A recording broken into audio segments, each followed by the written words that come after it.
ರಾಜ್ಯದಲ್ಲಿ APL BPL ಪಡಿತರ card ವಿವಾದ ಬಲು ಜೋರಾಗ್ತಾ ಇದೆ. ಒಂದು ರೀತಿ ಗೊಂದಲಕ್ಕೂ ಕೂಡ ಕಾರಣವಾಗ್ತಾ ಇದೆ. ರಾತ್ರೋರಾತ್ರಿ ಸಾವಿರಾರು ರೇಷನ್ ಕಾರ್ಡ್ಗಳನ್ನ ಬಿಪಿಎಲ್ನಿಂದ ಎಪಿಎಲ್ಗೆ ಬದಲಾವಣೆ ಮಾಡಲಾಗ್ತಿದೆ. ಕೆಲವರಂತೂ ರೇಷನ್ ತೆಗೆದುಕೊಳ್ಳಲು ನ್ಯಾಯಬೆಲೆ ಅಂಗಡಿಗೆ ಹೋದಾಗ ತಮ್ಮ ಕಾರ್ಡ್ಗಳು ಬದಲಾಗಿರೋದು ಬೆಳಕಿಗೆ ಬಂದಿದೆ. ಇದರಿಂದಾಗಿ ರಾಜ್ಯದ ರೇಷನ್ ಕಾರ್ಡ್ದಾರರಲ್ಲಿ ಆತಂಕ ಹೆಚ್ಚಾಗಿದೆ. ಇದರ ನಡುವೆ ಕಾರ್ಡ್ಗಳನ್ನ ರದ್ದು ಮಾಡಲಾಗ್ತಿದೆ ಅಂತ ಸರ್ಕಾರದ ವಿರುದ್ಧ ವಿಪಕ್ಷ ನಾಯಕರು ಮುಗಿಬಿದ್ದಿದ್ದಾರೆ. ಕೇಂದ್ರ ಸರ್ಕಾರ 5 ಕೆಜಿ ಧಾನ್ಯ ಕೊಡ್ತಾ ಇದ್ರೂ ಕೂಡ ರಾಜ್ಯ ಸರ್ಕಾರ ಕಾರ್ಡ್ ಅನ್ನ ಕಡಿತ ಮಾಡ್ತಾ ಇದೆ.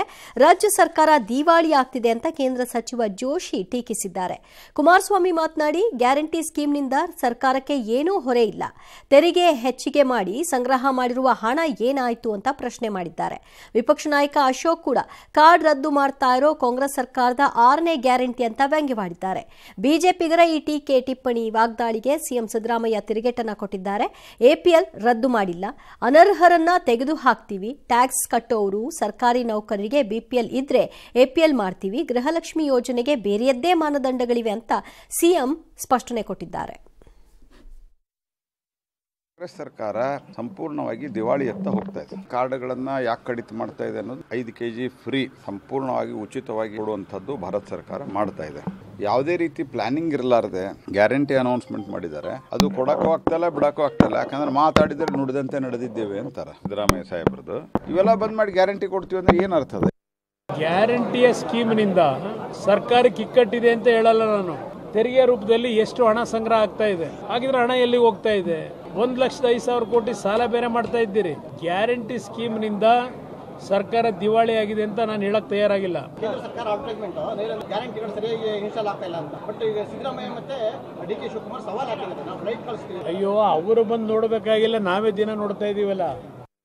1 ಲಕ್ಷ ಕಾರ್ಡ್ಗಳನ್ನ ಎಪಿಎಲ್ ನಿಂದ ಅದನ್ನ ಎಪಿಎಲ್ ಗೆ ಟ್ರಾನ್ಸ್ಫರ್ ಮಾಡಿದ್ದಾರೆ. ಇದು 6ನೇ ಗ್ಯಾರಂಟಿ. ಈ ಗ್ಯಾರಂಟಿಗಳಿಗೆ ಹಣ ಹೊಂದಕ್ ಆಗ್ತಾ ಇಲ್ಲ ಅವ್ರಿಗೆ. ಈ ಫ್ರೀ ಗ್ಯಾರಂಟಿ ಏನ್ ಕೊಡ್ತಾ ಇದ್ರಿ ಅದನ್ನ ಪ್ರತಿ ವರ್ಷನೂ ಕೂಡ 10% ಕಟ್ ಮಾಡ್ತಾ ಹೋಗ್ತಾರೆ. ಟಾರ್ಗೆಟ್ ಕೊಟ್ಟಿದ್ದಾರೆ ಅಧಿಕಾರಿಗಳಿಗೆ.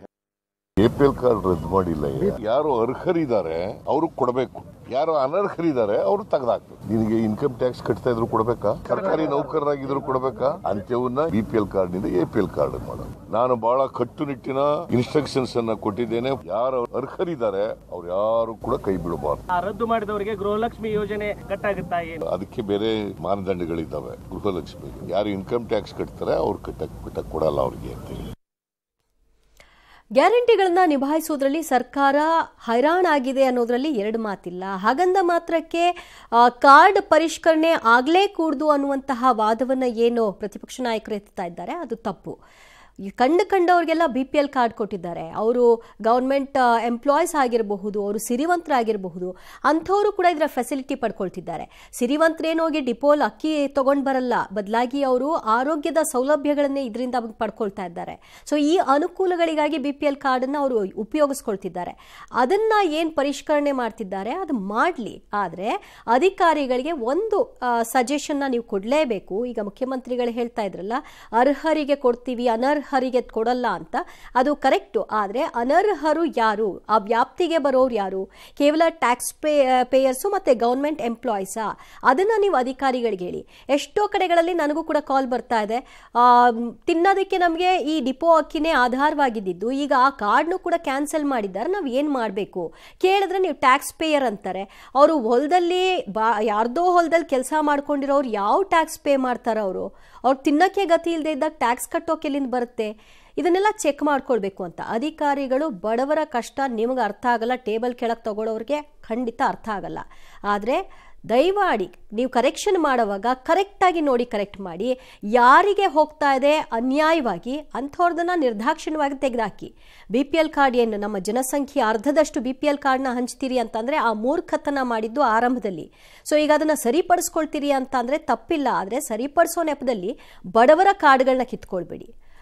ನಿಜವಾಗ್ಲೂ ಅವರಿಗೆ ತಲುಪಲೇಬೇಕಾಗಿರುವಂಥವ್ರಿಗೆ ಅದನ್ನು ನೋಡಿಕೊಂಡು ಕರೆಕ್ಷನ್ ಮಾಡಿ. ಈಗಲಾದರೂ ಏನಾದರೂ ಎಡವಟ್ಟು ಮಾಡಿದರೆ ಬಹುಶಃ ಈಗ ಒಂದಷ್ಟು ನಮಗೂ ಡೀಟೇಲ್ಸ್ಗಳು ಬಂದಿದೆ, ನಮ್ಮದನ್ನು ಹೀಗೆ ಮಾಡಿದ್ದಾರೆ, ನಾವೇನು ಮಾಡಬೇಕು, ಎಲ್ಲಿ ಹೋಗಬೇಕು ಅಂತ ಮುಂದೆ ಇದೆ.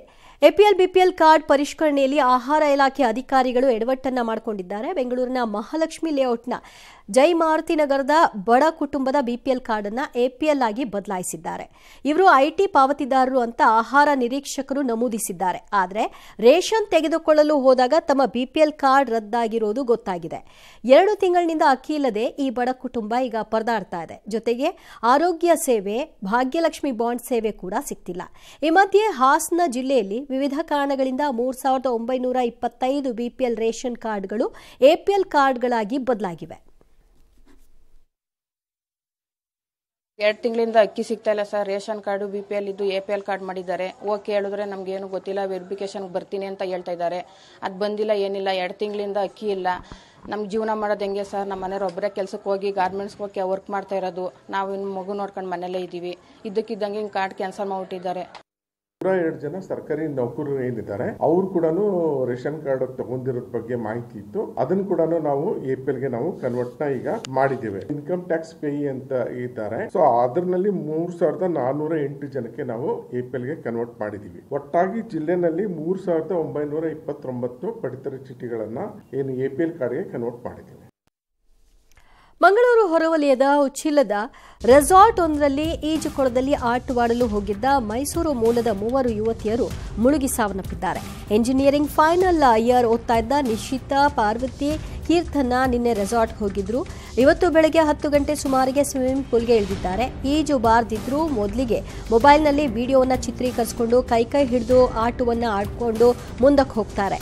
ಅದರಲ್ಲಿ ಓರ್ವ ಯುವತಿ ಸ್ವಿಮ್ಮಿಂಗ್ ಪೂಲ್ನಲ್ಲಿದ್ದ ಟ್ಯೂಬ್ ಎತ್ಕೊಳ್ಳೋಕೆ ಹೋಗ್ತಾಳೆ. ಆದರೆ ಈಜುಕೊಳ ಆಳ ಇದ್ದ ಕಾರಣ ಮುಳುಗೋದಕ್ಕೆ ಆರಂಭ ಆಗುತ್ತೆ. ಆಕೆಯನ್ನ ಮತ್ತೋರ್ವ ಯುವತಿ ರಕ್ಷಿಸಲು ಮುಂದಾಗಿದ್ದಾಳೆ. ಈ ವೇಳೆ ಇಬ್ಬರೂ ನೀರಿನಲ್ಲಿ ಮುಳುಗಿ ಒದ್ದಾಡಿದ್ದಾರೆ. ಆಗ 3ನೇ ಯುವತಿ ರಕ್ಷಣೆಗೆ ಹೋದಾಗ ಒಬ್ಬರನ್ನೊಬ್ಬರು ಹಿಡ್ಕೊಂಡು ಸಾವನ್ನಪ್ಪಿದ್ದಾರೆ. ಅಷ್ಟರಲ್ಲಿ ಓರ್ವ ಯುವತಿ ಭೀತಿಯಿಂದ ಏದುಸಿರನ್ನ ಬಿಡ್ತಾ ಸಾವನ್ನಪ್ಪಿದ್ರೆ ಮತ್ತೋರ್ವಳು ನೀರು ಕುಡಿದಿದ್ದಾಳೆ. ಯುವತಿಯರು ಬೊಬ್ಬೆ ಹೊಡೆದು ಕೂಗಾಡಿದ್ರು. ಯಾರೂ ಕೂಡ ಸ್ಪಂದಿಸಿಲ್ಲ. ನೋಡ್ತಿದ್ದಂತೆ ಕೇವಲ 4-5 ನಿಮಿಷಗಳಲ್ಲೇ 3 ಕೂಡ ಜಲಸಮಾಧಿ ಹಾಕುತ್ತಿದ್ರು. ಸುದ್ದಿ ತಿಳಿಯುತ್ತಿದ್ದ ಹಾಗೆ ಮಂಗಳೂರು ಪೊಲೀಸ್ ಕಮಿಷನರ್ ಎಸಿ ಭೇಟಿ ನೀಡಿ ಪರಿಶೀಲನೆ ನಡೆಸಿದ್ದಾರೆ. ಪ್ರಾಥಮಿಕ ತನಿಖೆಯಲ್ಲಿ ರೆಸಾರ್ಟ್ನ ಈಜುಕೊಳದಲ್ಲಿ ನಿಯಮ ಪಾಲಿಸದಿರುವುದು ಮೇಲ್ನೋಟಕ್ಕೆ ಕಂಡುಬಂದಿದೆ. ರೆಸಾರ್ಟ್ ಮಾಲೀಕ ಮನೋಹರ್ ಎಂಬಾತನನ್ನ ಪೊಲೀಸರು ವಶಕ್ಕೆ ಪಡೆದಿದ್ದಾರೆ. ರೆಸಾರ್ಟ್ ತಾತ್ಕಾಲಿಕವಾಗಿ ಸೀಲ್ ಡೌನ್ ಆಗಿದೆ. ಇನ್ನು ಮೈಸೂರು ಕುಂಬಾರಹಳ್ಳಿಯ 4ನೇ ಕ್ರಾಸ್ ನಿವಾಸಿ ನಿಶಿತಾ 21 ವರ್ಷ ಆಕೆಗೆ, ಮೈಸೂರು ರಾಮಾನುಜ ರಸ್ತೆ ಕೆಆರ್ ಮೊಹಲ್ಲಾದ ನಿವಾಸಿ ಪಾರ್ವತಿ ಎಸ್ 20 ವರ್ಷ, ಮೈಸೂರು ವಿಜಯನಗರ ದೇವರಾಜ ಮೊಹಲ್ಲಾ ನಿವಾಸಿ ಕೀರ್ತನಗೂ 21 ವರ್ಷ ವಯಸ್ಸು. ಇವರು ಮೃತರು. ಮೈಸೂರಿನ ಪೋಷಕರು ಈಗ ಸದ್ಯ ಮಂಗಳೂರಿಗೆ ಹೋಗಿದ್ದಾರೆ. ಮೃತದೇಹವನ್ನು ತೆಗೆದುಕೊಳ್ಬೇಕು. ಸದ್ಯ ಅವರ ಕಣ್ಣೀರಿನ ಕೋಡಿ ಹರಿತಾ ಇದೆ. ರಿಸಾರ್ಟ್ಸ್ ಅಲ್ಲಿ ಲೈಫ್ ಸೇವಿಂಗ್ ಎಕ್ವಿಪ್ಮೆಂಟ್ಸ್ ಇರಬೇಕು, ಲೈಫ್ ಗಾರ್ಡ್ ಇರಬೇಕು ಮತ್ತು ಡೆಪ್ತ್ ಮೆನ್ಷನ್ ಮಾಡಿರಬೇಕು. ಪ್ರಾರಂಭಿಕ ಮಾಹಿತಿ ಪ್ರಕಾರ ಅಲ್ಲಿ ಲೈಫ್ ಗಾರ್ಡ್ ಯಾರು ಇರಲಿಲ್ಲ. ಜೊತೆಗೆ ಡೆಪ್ತ್ ಬಗ್ಗೆ ಮಾಹಿತಿ ಕೂಡ ಇವರು ಮೆನ್ಷನ್ ಮಾಡಿಲ್ಲ ಸ್ವಿಮ್ಮಿಂಗ್ ಪೂಲ್ ಅಲ್ಲಿ. ಸೊ ಖಂಡಿತ ಇದು ಲೆಪ್ಸಸ್ ಇದೆ. ಅವರು ಎಲ್ಲ ಕೂಗಾಡ್ತಾ ಇದ್ದಾರೆ, ಬೊಬ್ಬಿ ಹೊಡಿತಾ ಇದ್ದಾರೆ. ಬಟ್ ಸೇವ್ ಮಾಡಲಿಕ್ಕೆ ಯಾರು ಬರಲಿಲ್ಲ. ಬಹುಶಃ ಒಳಗಡೆ ಯಾರು ಇಳ್ಲಿಕ್ಕೆ ಇಲ್ಲ ಅಥವಾ ಕೂಡ್ತಾ ಇರ್ಬೋದು. ಅದು ಈಗ ನೋಡಬೇಕು. ಸೋಮೇಶ್ವರದ ಈ ಉಚ್ಚಿಲ ಪ್ರದೇಶದಲ್ಲಿ ಬಹಳ ದೊಡ್ಡ ಒಂದು ದುರ್ಘಟನೆ ನಡೆದಿದೆ. ಮೈಸೂರಿನಿಂದ ಬಂದಂತಹ 3 ವಿದ್ಯಾರ್ಥಿಗಳು ಒಂದು ಸಣ್ಣ ಸ್ವಿಮ್ಮಿಂಗ್ ಪೂಲ್ನಲ್ಲಿ ಆಟ ಆಡ್ತಿದ್ದಾಗ ದುರ್ಘಟನೆ ನಡಿಬಾರ್ದಿತ್ತು. ನಮಗೂ ಬಹಳ ಬೇಸರ ಅನಿಸ್ತದೆ. ಕಳ್ಕೊಂಡ ಜೀವ ಇನ್ನು ಬರಲಿಕ್ಕೆ ಸಾಧ್ಯ ಇಲ್ಲ. ಮುಖ್ಯವಾಗಿ ಸಂಬಂಧಪಟ್ಟ ಇಲ್ಲಿರುವಂಥ ಎಲ್ಲ ರೆಸಾರ್ಟ್ಗಳು ಇಂತಹ ಸ್ವಿಮ್ಮಿಂಗ್ ಪೂಲ್ನಲ್ಲಿ ಆದಷ್ಟು ಹೆಚ್ಚಿನ ಮುಂಜಾಗ್ರತಾ ಕ್ರಮವನ್ನು ವಹಿಸಬೇಕು. ಮುಂದಕ್ಕಿಂತ ದುರ್ಘಟನೆಗಳು ಆಗಬಾರ್ದು. 3 ಪ್ಯಾನಿಕ್ ಆಗಿದ್ರು ಅಂತ ಅನ್ಬಹುದು. ಬಹುಶಃ ಅದಕ್ಕೆ 3 ಕೂಡ ಸಾವನ್ನಪ್ಪಿದ್ದಾರೆ. ಯಾಕಂದ್ರೆ ಅಲ್ಲಿ ಒಬ್ಳು ಮುಳುಗ್ತಾ ಇದ್ದಾಳೆ ಅಂತ ಗೊತ್ತಾದಾಗ ಇನ್ನೊಬ್ಳು ಹೋಗಿ ಯಾರನ್ನಾದ್ರೂ ಕರ್ಕೊಂಡು ಬಂದು ಉಳಿಸ್ಕೊಳ್ಳೋ ಪ್ರಯತ್ನ ಆಗಬಹುದಿತ್ತು. ದಿಗ್ಭ್ರಾಂತರಾದ ಹಾಗೆ ನಿಂತ್ಕೊಂಡು ನೋಡ್ತಾ ಇದ್ದಾರೆ. ಯಾವುದೇ ಸಂದರ್ಭ ಆದರೂ ಕೂಡ ಈ ಥರದ ಸ್ವಿಮ್ಮಿಂಗ್ ಪೂಲು ನೀರಿನ ಸೆಳೆತಕ್ಕೆ ಸಿಕ್ಕಾಕೊಂಡಾಗ್ಲೋ ಅವ್ರನ್ನ ರಕ್ಷಣೆ ಮಾಡೋರಿಗೆ ಈಜು ಬರಬೇಕು, ಇಲ್ಲ ಅವರು ನುರಿತರಾಗಿರಬೇಕು, ಇಲ್ಲ ನಾವು ಸುಮ್ಮನೆ ಏನೋ ಅವ್ರಿಗೆ ಕೈ ಕೊಟ್ಟು ಕರ್ಕೊಂಬರ್ತೀವಿ ಅಂದರೆ ಅದು ಸಾಧ್ಯನೇ ಇಲ್ಲ. ಅವರು ಆ ಭಯದಲ್ಲಿರ್ತಾರೆ, ಎಳ್ಕೊಂಬಿಡ್ತಾರೆ. ಅದೇ ಆಗಿರೋದು ಈ ಕೇಸ್ನಲ್ಲೂ ಕೂಡ. ಇನ್ನು ಇಬ್ಬರು ಹುಡುಗಿಯರು ಅಲ್ಲಿ ಎಷ್ಟು ಒದ್ದಾಡ್ತಾ ಇದ್ದಾರೆ ಅಂತ ನೋಡಬಹುದು. ಆದರೆ ಇನ್ನೊಂದು ಹುಡುಗಿ ನಿಂತ್ಕೊಂಡು ನೋಡ್ತಿರುತ್ತೆ. ಅವಳು ಏನು ಮಾಡಬೇಕು ಅಂತ ತೋಚದೆ ಅವಳು ನಿಂತಿದ್ದು ಅಲ್ಲಿ ಕಾಣಿಸ್ತಾ ಇದೆ. ಕೊನೆಗೆ ಅವಳು ಕೂಡ ಕೈ ಕೊಟ್ಬಿಡ್ತಾಳಲ್ಲಿ, ಅವಳನ್ನ ಎಳ್ಕೊಂಬಿಡ್ತಾರೆ. ಇದು ಒಂದು ಪಾಠ ಆಗಬೇಕು ಬೇರೆ ಪೂಲ್ಗಳಿಗೂ ಕೂಡ. ಒಂದು ಲೈಫ್ ಗಾರ್ಡ್ಗಳನ್ನ ಇಡೋಲ್ಲ, ಅಲ್ಲಿ ಎಷ್ಟು ಅಡಿ ಆಳ ಇದೆ ಅಂತ. ನಾರ್ಮಲಿ ಎಲ್ರಿಗೂ ಗೊತ್ತಿರುತ್ತೆ 6 ಅಡಿಗಿಂತ ಹೆಚ್ಚು ಸ್ವಿಮ್ಮಿಂಗ್ ಪೂಲ್ನ ಡೀಪ್ ಇರಲ್ಲ ಅಂತ. ಬಟ್ ಆದರೂ ಒಂದು ಮೆನ್ಷನ್ ಮಾಡಬೇಕು. ಈ ಥರ ಯಾರಿಗೂ ಗೊತ್ತು ಗುರಿ ಇಲ್ಲದೆ ಇದ್ದವ್ರು ಹೋದಾಗ ಅಟ್ಲೀಸ್ಟ್ ಆ ಒಂದು ಅರಿವು ಅವ್ರಿಗಿರುತ್ತೆ. ಹೋಗ್ತಾ ಹೋಗ್ತಾ ಅವರು ಆಳಕ್ಕೆ ಹೋಗಿದ್ದಾರೆ, ಕಾಲು ಜಾರಿದೆ, ಕಾಲು ಎತ್ಕೊಂಡ್ಬಿಟ್ಟಿದೆ, ನೀರು ಕುಡಿಯೋಕ್ಕೆ ಶುರು ಮಾಡಿದ್ದಾರೆ, ಗಾಬರಿ ಆಗಿದೆ. ಪಾಪ 3 ಜನ ಸಾಯ್ತಾರೆ ಅಂತಂದರೆ ನಿಜವಾಗ್ಲೂ ಬೇಸರ ಮೂಡಿಸುವಂತಹ ವಿಚಾರ. ಆದರೆ ಅಕ್ಕಪಕ್ಕ ಒಂದಷ್ಟು ಬಸ್ಸು ಇನ್ನೊಂದು ಎಲ್ಲ ಹೋಗ್ತಾ ಇರುತ್ತೆ. ಅವ್ರ ಚೀರಾಟ ಯಾರಿಗೂ ಕೇಳಿಸ್ಲೇ ಇಲ್ವಾ ಏನೋಪ್ಪ, ಡೌಟ್ಫುಲ್ ಆಗಿದೆ ಆ ಒಂದು ನಡೆ. ಈಗ ಸದ್ಯ ರೆಸಾರ್ಟ್ ಮಾಲೀಕರು ವಿಚಾರಣೆಯ ಹಂತದಲ್ಲಿರೋದ್ರಿಂದ ಏನಾಗುತ್ತೆ ಮುಂದೆ, ಆ ಎಲ್ಲ ಪ್ರಶ್ನೆಗಳಿಗೆ ಏನು ಉತ್ತರ ಸಿಗುತ್ತೆ ಅನ್ನೋದನ್ನು ನೋಡಬೇಕು. ಇನ್ನಾದರೂ ಈಜು ಬರದೇ ಇರುವಂಥವರು ನೀರುಗಳತ್ತ ಹೋಗುವಾಗ, ಈ ವಿಡಿಯೋಗಳನ್ನು ಮಾಡ್ಕೊಳ್ತೀವಿ ಅನ್ನೋ ಸಾಹಸಕ್ಕೆ ಹೋಗುವಾಗ ಬಿ ಕೇರ್ಫುಲ್. ಇದೊಂದು ಉದಾಹರಣೆಯಾಗಿಟ್ಕೊಳ್ಳಿ. ಹಲವಾರು ವಿಚಾರಗಳು ಮಾಸುವ ಮುನ್ನವೇ ಇನ್ನೊಂದಾಯಿತು ಅಂತ ಹೇಳ್ತಿರ್ತೀವಿ. ಅದೇ ರೀತಿ ಇದು ಒಂದಾಗಿದೆ. ಮುಂದೆ ಇಂಥದ್ದು ಘಟನೆಗಳು ಆಗಬಾರ್ದು ಅನ್ನೋದಷ್ಟೇ ನಮ್ಮ ಇಂಟೆನ್ಷನ್. ಇನ್ನು ರಾಜ್ಯ ರಾಜಕೀಯದಲ್ಲಿ ಮತ್ತೆ 40% ಕಮಿಷನ್ ಚರ್ಚೆಗೆ ಬಂದಿದೆ. ಬಸವರಾಜ ಬೊಮ್ಮಾಯಿ ಸರ್ಕಾರದ ವಿರುದ್ಧ ಕಾಂಗ್ರೆಸ್ 40% ಕಮಿಷನ್ ಆರೋಪವನ್ನು ಮಾಡಿತ್ತು. ಬೃಹತ್ ಕ್ಯಾಂಪೇನ್ ಕೂಡ ಮಾಡಿತ್ತು. ಪ್ರಕರಣದ ತನಿಖೆಗೆ ಲೋಕಾಯುಕ್ತರಿಗೆ ಬೊಮ್ಮಾಯಿ ವಹಿಸಿದ್ರು. ಲೋಕಾಯುಕ್ತ ತನಿಖಾ ವರದಿ ಕಳೆದ ಜೂನ್ನಲ್ಲಿ ಸಲ್ಲಿಕೆಯಾಗಿದೆ. ಈ ವರದಿಯಲ್ಲಿ ಅಂಬಿಕಾಪತಿ ಮಾಡಿದ್ದ ಆರೋಪ ಆಧಾರ ರಹಿತ ಅಂತ ಪೊಲೀಸರು ವರದಿಯಲ್ಲಿ ಸಲ್ಲಿಸಿದ್ದಾರೆ ಎನ್ನಲಾಗಿದೆ. ಈ ಮೂಲಕ ಲೋಕಾಯುಕ್ತ ತನಿಖೆಯಲ್ಲೇ ಆರೋಪ ಸುಳ್ಳು ಅಂತ ಬಹಿರಂಗವಾಗಿದೆ. ಈ ಬೆನ್ನಲ್ಲೇ ಸಿದ್ದರಾಮಯ್ಯ, ಡಿಕೆಶಿ, ಅಂಬಿಕಾಪತಿ ಈ ಸುಳ್ಳಿನ ಮಹಲನ್ನ ಕಟ್ಟಿದ್ರು. ಸಿದ್ದರಾಮಯ್ಯ ಸುಳ್ಳು ರಾಮಯ್ಯ ಅಂತ ಖುದ್ದು ಪ್ರೂವ್ ಮಾಡಿದ್ದಾರೆ ಅಂತ ಅಶೋಕ್ ಕಿಡಿಕಾರಿದ್ದಾರೆ. ಯಡಿಯೂರಪ್ಪ ಮಾತನಾಡಿ ಇನ್ನಾದರೂ ಸುಳ್ಳು ಆರೋಪ ಮಾಡೋದು ಬಿಡಬೇಕು ಅಂತ ಕೆಂಡ ಕಾರಿದ್ದಾರೆ. ಆದರೆ ಸಿಎಂ ಸಿದ್ದರಾಮಯ್ಯ ಕೌಂಟರ್ ಕೊಟ್ಟದ್ದು ರಿಪೋರ್ಟ್ ನೋಡಿಲ್ಲ ಎಂದಿದ್ದಾರೆ. ಸಚಿವ ಪ್ರಿಯಾಂಕ್ ಖರ್ಗೆ ಕೂಡ ಬಿಜೆಪಿಯವರು ಜೈಲಿಗೆ ಹೋಗಲು ಯಾಕೆಷ್ಟು ಆತರ ಪಡ್ತಾ ಇದ್ದಾರೆ ಅಂತ ಲೇವಡಿ ಆಡಿದ್ದಾರೆ. ಕಾಂಗ್ರೆಸ್ಸಿನ ಟೂಲ್ ಕಿಟ್ ಆಗಿ ಉಪಯೋಗ ಮಾಡಿಕೊಂಡು ಸರ್ಕಾರ 40% ವಸೂಲಿ ಮಾಡುತ್ತೆ ಅಂತೇಳಿ ಅವರ ಏನು ಕೇಸನ್ನು ದಾಖಲೆ ಮಾಡಿದ್ರು. ಈಗ ಅದು ಬಟಾ ಬಯಲಾಗಿದೆ.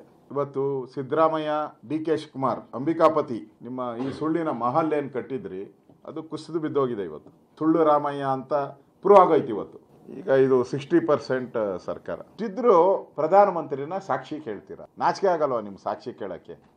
ಸುಳ್ಳು ಆರೋಪಗಳು ಮಾಡೋದ್ರಿಂದ ಏನು ಪ್ರಯೋಜನ ಇಲ್ಲ ಅಂತ ಈಗಲಾದ್ರು ಅವ್ರು ಮನವರಿಕೆ ಮಾಡಿ ಏನಾದರೂ ಮಾತನಾಡಬೇಕಾದ್ರೆ ಎಚ್ಚರಿಕೆಯಿಂದ ಮಾತಾಡಲಿ ಅಂತ ವಿನಂತಿ ಮಾಡಿದ್ದೆ. ಕೆಂಪಣ್ಣವರ ಆರೋಪದ ಮೇಲೆ ಈ ಸರ್ಕಾರ ತಗೊಳ್ತದೆ ಅಂತೇಳಿ ನಾವು ಆರೋಪ ಮಾಡಿದ್ದು ಗೊತ್ತಾಯ್ತಾ. ಅದ್ರ ಮೇಲೆ ಒಂದು ಕಮಿಷನ್ ಮಾಡಿದ್ದು. ಅದ್ರ ರಿಪೋರ್ಟ್ ನೋಡಿಲ್ಲ ನಾನು. ಬಿಜೆಪಿ ಅವ್ರ ಮಾತು ಕೇಳ್ಕೊಂಡು ಹೇಳ್ತಾ ಇದೀಯಾ. ಅನೇಕ ವಿಚಾರಗಳು ಸಾಕ್ಷಿಗಳ ಇಲ್ದೇನೆ ವಜಾ ಆಯ್ತವೆ. ಹಾಗಂತ ಅರ್ಥ ತಪ್ಪೇ ಆಗಿಲ್ಲ ಅಂತಲ್ಲ. ಈಗ ಮರ್ಡರ್ ಆಗಿರ್ತದೆ, ಎಲ್ರಿಗೂ ಖುಲಾಸೆ ಆಗ್ಬಿಡ್ತದೆ. ಮರ್ಡರ್ ಆಗಿರಲ್ವಾ?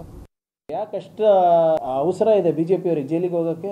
ಆರೋಪ 1 by 1 ಸಾಬೀತಾಗ್ತಾ ಇದೆಯಾ ಇಲ್ಲ ಹೇಳಿ. ಕಾಂಗ್ರೆಸ್ನವ್ರ ಅಗತ್ಯನೇ ಇಲ್ಲ ಬಿಜೆಪಿಗೆ. ಅವ್ರದವರೇ ಹೊಡೆದಾಡ್ಕೊಂಡೆ ಅವರ ಪಾರ್ಟಿಯನ್ನ ನಿರ್ನಾಮ ಮಾಡ್ತಾ ಇದ್ದಾರೆ. ನೋಡಿ, ಬಿಜೆಪಿಯವ್ರು ಏನಾದರೂ ಹೇಳ್ಬಹುದು. ಮದ್ಯ ಮಾರಾಟಗಾರರ ಸಂಘ ಕೂಡ ಒಂದು ಆರೋಪ ಮಾಡ್ತಾ ಇದೆ. ಹಾಗಾದ್ರೆ ಸಿಎಂ ಹೇಳ್ತಾ ಇರೋ ಪ್ರಕಾರವಾಗಿ ಅದು ಸತ್ಯ ಅಂತ ಭಾವಿಸ್ಬೇಕಲ್ವಾ? ಬೆಂಗಳೂರಿನ ಜಯನಗರ ಕ್ಷೇತ್ರಕ್ಕೆ ಅನುದಾನ ವಿಚಾರವಾಗಿ ಡಿಸಿಎಂ ಡಿಕೆ ಶಿವಕುಮಾರ್ ವಿರುದ್ಧ ವಿಪಕ್ಷ ನಾಯಕ ಅಶೋಕ್ ಕೆಂಡಾಮಂಡಲರಾಗಿದ್ದಾರೆ. ಡಿಕೆಶಿ ಬ್ರ್ಯಾಂಡ್ ಬೆಂಗಳೂರನ್ನ ಬ್ಯಾಡ್ ಬೆಂಗಳೂರು ಮಾಡಿದ್ದಾರೆ. ನಮ್ಮ ತೆರಿಗೆ ನಮ್ಮ ಹಕ್ಕು ಅಂತಾರೆ. ಜಯನಗರದ ತೆರಿಗೆ ಜಯನಗರ ಕ್ಷೇತ್ರಕ್ಕೆ ಸಿಗಬೇಕು. ಬೆಂಗಳೂರು ಕಟ್ಟಿದ್ದು ಡಿಕೆ ಶಿವಕುಮಾರ್ ಅಲ್ಲ, ಕೆಂಪೇಗೌಡರು ಅಂತ ಹೇಳಿದ್ದಾರೆ.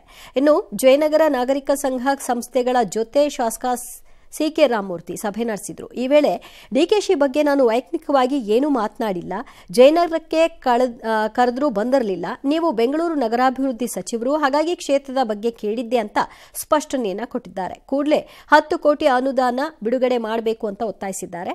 ಅಲ್ಲದೆ ನಟಿ ತಾರಾ ಕೂಡ ಕ್ಷೇತ್ರದ ಅಭಿವೃದ್ಧಿ ಆಗಬೇಕು, ನಮ್ಮ ತೆರಿಗೆ ಹಣದಿಂದ ಏನ್ ಕೆಲಸ ಆಗಿದೆ ಅಂತ ತಿಳ್ಕೊಳ್ಬೇಕು, ಈ ಒಕ್ಕೂಟದಿಂದ ನಮಗೆ ನ್ಯಾಯ ಸಿಗಬೇಕು ಅಂತ ಕೋರಿದ್ದಾರೆ.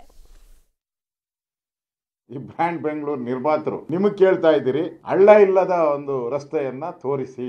ತೆರಿಗೆ ಕಟ್ಟೋರು ನಾವು, ನಮ್ಮ ತೆರಿಗೆ ನಮ್ಮ ಹಕ್ಕು. ನೀವೇ ಹೇಳಿದಿರಲ್ಲ ಡೆಲ್ಲಿಗೆ ಹೋಗಿ. ಜಯನಗರಕ್ಕೆ ಕೊಟ್ಟೇ ಇಲ್ಲ, ತಗ್ಗಿ ಬಗ್ಗಿ ನಡಿಬೇಕಂತೆ ಅವ್ರ ಹತ್ರ. ಬೆಂಗಳೂರು ಕೆಂಪೇಗೌಡ ಕಟ್ಟಿದ್ದು, ಡಿ.ಕೆ. ಶಿವಕುಮಾರ್ ಅಲ್ಲ ಕಟ್ಟಿದ್ದು. ಇಲ್ಲಿ ಅನುದಾನ ಕೊಡಕ್ಕೂ ತಗ್ಗಿ ಬಗ್ಗಿ ನಡಿಬೇಕಂತ. ತಗ್ಗಿ ಬಗ್ಗಿ ಏನಿದು ಏನ್ ಪಾಳೆಗಾರಿಕೆನ ಇದು? ಹಿಂದೆ ಹೈದರಾಬಾದ್ ನಿಜಾಮ ರಜಾಕ್ ಪಡೆ ಇಟ್ಕೊಂಡು ಎಲ್ಲರನ್ನು ತಗ್ಗಿ ಬಗ್ಗಿ ನಡೆಸ್ತಾ ಇದ್ರು. ಆತರ ಬೆಂಗಳೂರಲ್ಲಿ ಏನಾದ್ರು ರಜಾಕ್ ಪಡೆ ಇದೆಯಾ? 27 ವಿಧಾನಸಭಾ ಕ್ಷೇತ್ರಕ್ಕೆ ನೀವು ಡೆವಲಪ್ಮೆಂಟ್ ಕೊಟ್ಟು ಜಯನಗರಕ್ಕೆ ಕೊಟ್ಟಿಲ್ಲ ಅಂದ್ರೆ ಹೆಂಗೆ ಬ್ರಾಂಡ್ ಬೆಂಗಳೂರು ಆಗುತ್ತೆ? ಜಯನಗರ ಪರಿಸ್ಥಿತಿನಲ್ಲಿ ಹದಗೆಟ್ಟ ರಸ್ತೆಗಳಿದೆ, ಪಾರ್ಕ್ಗಳಿದೆ. ದಯಮಾಡಿ ಜಯನಗರಕ್ಕೆ 10 ಕೋಟಿ ರೂಪಾಯಿನ ಡಿ ಕೆ ಶಿವಕುಮಾರ್ ಸಾಹೇಬರು ಬಿಡುಗಡೆ ಮಾಡಬೇಕು. ನಾನು ನಿಮ್ಮ ವೈಯಕ್ತಿಕವಾಗಿ ನಾನು ಏನೇ ಮಾತಾಡಿಲ್ಲ. ನಾನು ಮಾತಾಡಿದ್ದು ನಿಮ್ಗೆ 8 ಅಪ್ಲಿಕೇಶನ್ ಕೊಟ್ಟಿದೆ. ಜಯನಗರಕ್ಕೆ ಬನ್ನಿ, ದಯಮಾಡಿ ನೀವು ನೋಡಿ ಒಂದು ಪರಿಶೀಲನೆ ಮಾಡುವಂತ. ನೀವು ಬಂದಿಲ್ಲ. ನೀವು ಬೆಂಗಳೂರು ಸಚಿವರು, ನೀವು ನಿಮ್ಮನ್ನೇ ಕೇಳಬೇಕು. ಡೆವಲಪ್ಮೆಂಟ್ ಕೆಲಸಗಳನ್ನು ದಯವಿಟ್ಟು ಮಾಡಿ. ಇಲ್ಲ, ಸರ್ಕಾರ ಖಂಡಿತವಾಗ್ಲೂ ಅನುದಾನವನ್ನು ಕೊಡಲೇಬೇಕು. ಯಾಕಂತಂದರೆ ನಮ್ಮ ತೆರಿಗೆ ನಮ್ಮ ಹಕ್ಕು ಅಂದರೆ ಇಲ್ಲೆಲ್ಲರೂ ತೆರಿಗೆಗಳನ್ನು ಕಟ್ತಾ ಇದ್ದೀವಿ. ಎಲ್ಲ ಸಂಘ ಸಂಸ್ಥೆಗಳು ಸೇರಿ ಇವತ್ತು ಒಂದು ಒಕ್ಕೂಟವನ್ನು ಮಾಡಿದ್ದಾರೆ. ಎಲ್ಲರೂ ಸೇರಿ ಒಂದು ನಿರ್ಣಯವನ್ನು ತೆಗೆದುಕೊಂಡಿದ್ದೇವೆ. ಆ ನಿರ್ಣಯವನ್ನು ಸರ್ಕಾರಕ್ಕೆ ತಲುಪಿಸುವಂಥ ಕೆಲಸವನ್ನು ಮಾಡ್ತಾ ಇದ್ದೇವೆ.